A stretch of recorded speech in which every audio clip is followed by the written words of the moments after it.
పాకిస్తాన్లో హింస తారాస్థాయికి చేరుకుంటుంది. ఆందోళనలతో అక్కడి నగరాలు అట్టుడుగుతున్నాయి. ముఖ్యంగా లాహోర్, ఇస్లామాబాద్ అట్టుడుగుతున్నాయి. నిరసనకారులపై పోలీసులు కాల్పులకు తెగబడ్డారు. కాల్పుల్లో ఇప్పటివరకు 12 మందికి పైగా నిరసనకారులు మృతి చెందారు. వందల మందికి తీవ్ర గాయాలయ్యాయి. 2 రోజులుగా పాకిస్తాన్ ప్రభుత్వానికి వ్యతిరేకంగా తెహ్రీక్ ఈ లబ్బైక్ పాకిస్తాన్ ఆందోళన తీవ్రతరం చేస్తుంది.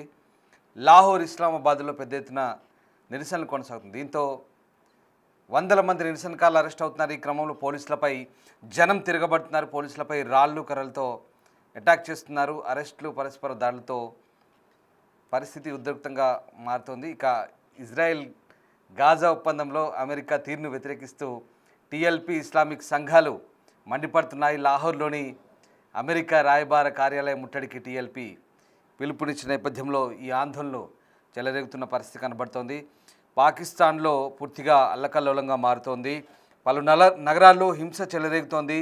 కీలక నగరాల్లో ప్రస్తుతం తీవ్ర హింస కొనసాగుతోంది. గాజా ప్రాంతంలో ఇజ్రాయెల్ దాడులకు నిరసనగా టీఎల్పీ సంస్థ చేపట్టిన భారీ ర్యాలీ హింసాత్మకంగా మారింది. ఆందోళనకారులు పెద్ద ఎత్తున నిరసన తెలుపుతూ పోలీసులపైకి రాళ్లు రువ్వారు. లాహోర్, ఇస్లామాబాద్, పెషావర్, క్వెట్టాతో సహా దేశంలోని అనేక ప్రాంతాల్లో ఈ హింసాత్మక ఘటనలు చోటు చేసుకున్నాయి. ముఖ్యంగా ఇస్లామాబాద్లోని అమెరికా ఎంబసీని ముట్టడించేందుకు నిరసనకారులు ప్రయత్నిస్తే పోలీసులు వారిని సమర్థవంతంగా అడ్డుకున్నారు.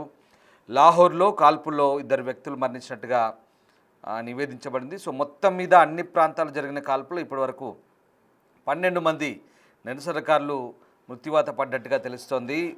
అల్లర్లు చెలరేగాయి, హింస చెలరేగింది. దీంతో 12 మంది మృతి చెందారు. ప్రధాన నగరాల్లో అధికారులు ఇంటర్నెట్ సేవలు నిలిపేశారు. డొనాల్డ్ ట్రంప్ వివాదాస్పద గాజా ప్రణాళికకు పాకిస్తాన్ ప్రభుత్వం మద్దతు ఇస్తున్నట్లు భావించి దాన్ని నిరసిస్తూ టీఎల్పీ మద్దతుదారులు వీధుల్లోకి వచ్చారు. ఈ క్రమంలోనే అల్లర్లు చోటు చేసుకున్నాయి. ప్లకార్డులతో నినాదాలు చేయడంతో పోలీసులు లాఠీచార్జ్తో సహా ప్రజలను అదుపులోకి తెచ్చేందుకు ప్రయత్నిస్తున్నారు. కానీ ఘర్షణ చెలరేగైతే ఈ ఘటనలకు సంబంధించి ఇంకా పాకిస్తాన్ ప్రభుత్వం అధికారికంగా ఎలాంటి ప్రకటన అయితే చేయలేదు. బట్ ఈ ఘటనలకు సంబంధించి ఇంకా అన్ని నగరాల్లో ప్రస్తుతం విస్తృత ఆందోళనలు అయితే కొనసాగుతున్నాయి. తెహ్రీక్ ఈ లబ్బైక్ పాకిస్తాన్ నేతృత్వంలో ప్రస్తుతం ఈ ఆందోళనలు కొనసాగుతున్నాయి.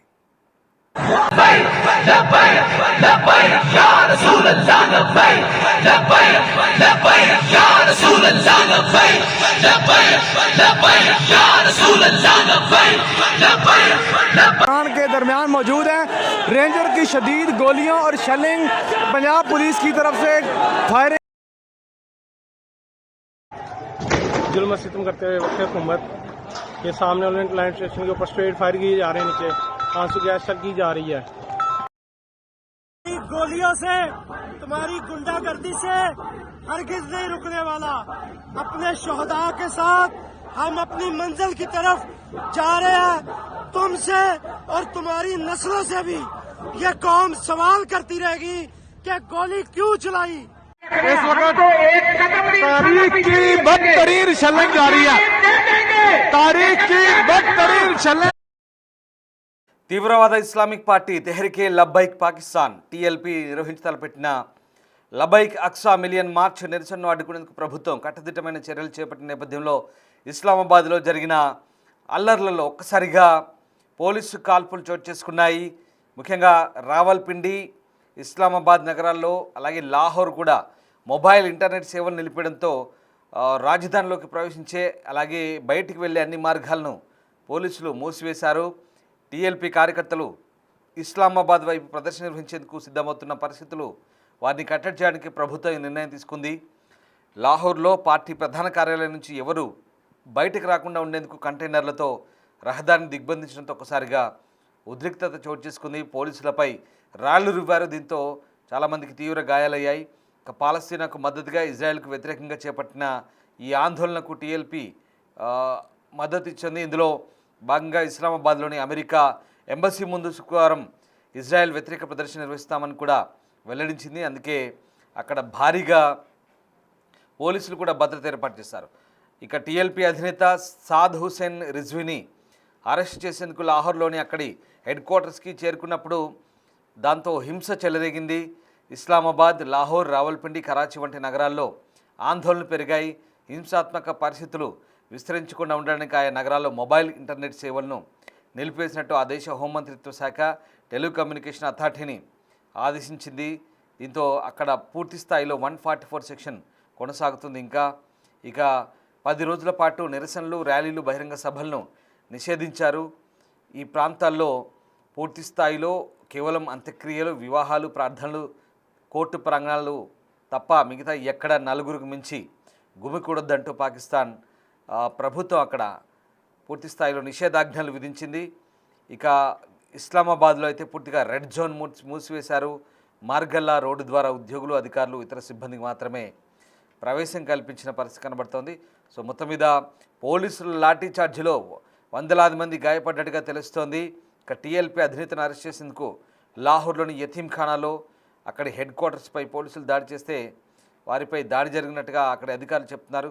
మొత్తం మీద లాహోర్, రావల్పిండి, ఇస్లామాబాద్ ఈ నగరాల్లో జరిగిన ఘర్షణల్లో ఇప్పటివరకు 12 మందికి పైగా మృతి చెందినట్టుగా వార్తలు అందుతున్నాయి. పాకిస్తాన్లో పూర్తిగా హింస చోటు చేసుకుంటుంది. పరిస్థితి చేజారిపోతుందనడానికి ఈ ఆందోళన నిదర్శనంగా తెలుస్తుంది. మరోవైపు అటు పాకిస్తాన్ అలాగే తెహ్రీక్ తాలిబాన్ పాకిస్తాన్ మధ్య కొనసాగుతున్న ఘర్షణలో కూడా ఇటు పాకిస్తాన్లోని క్వెట్టా ప్రాంతంలో ఒరగ్జాయ్ జిల్లాలో జరిగిన ఆపరేషన్లో 30 మంది తెహ్రీక్ తాలిబాన్ పాకిస్తాన్ టెర్రరిస్టులను హతమార్చినట్టుగా పాకిస్తాన్ ఆర్మీ చెప్తోంది. ఖైబర్ పఖ్తుంఖ్వా ఒరగ్జాయ్ జిల్లాలో నిర్వహించిన ఆపరేషన్లో టీటీపీ టెర్రరిస్టులతో జరిగిన ఘర్షణలో 11 మంది పాకిస్తాన్ సైనికులు కూడా మరణించిన సంగతి తెలిసింది. వారిలో ఒక లెఫ్టినెంట్ ఉన్నారు, ఒక మేజర్ కూడా ఉన్నారు.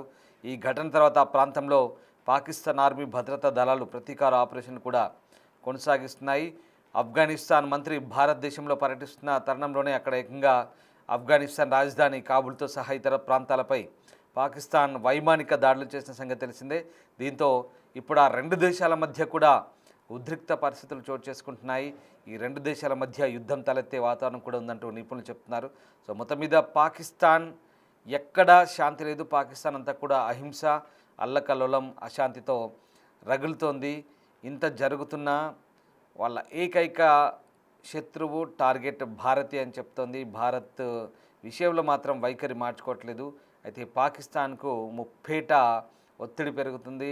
పాకిస్తాన్లో అంతర్గతంగా ఆ దేశంలో శత్రువులు అలాగే బయట నుంచి కూడా అటు బిఎల్ఏ ఇటు తాలిబాన్ నుంచి ముప్పు పొంచి ఉన్నప్పటికీ కూడా ఆ దేశ ఆర్థిక పరిస్థితి దిగజారినప్పటికీ కూడా టెర్రరిస్టులను ప్రోత్సహిస్తూ ఆ దేశం అక్కడి ప్రజలను మభ్యపెడుతుందనే విమర్శలు కూడా ఉన్నాయి. मरकजी अमीर अपने कारखानान में मौजूद है और पाकिस्तान के मार्च के आगाज होने का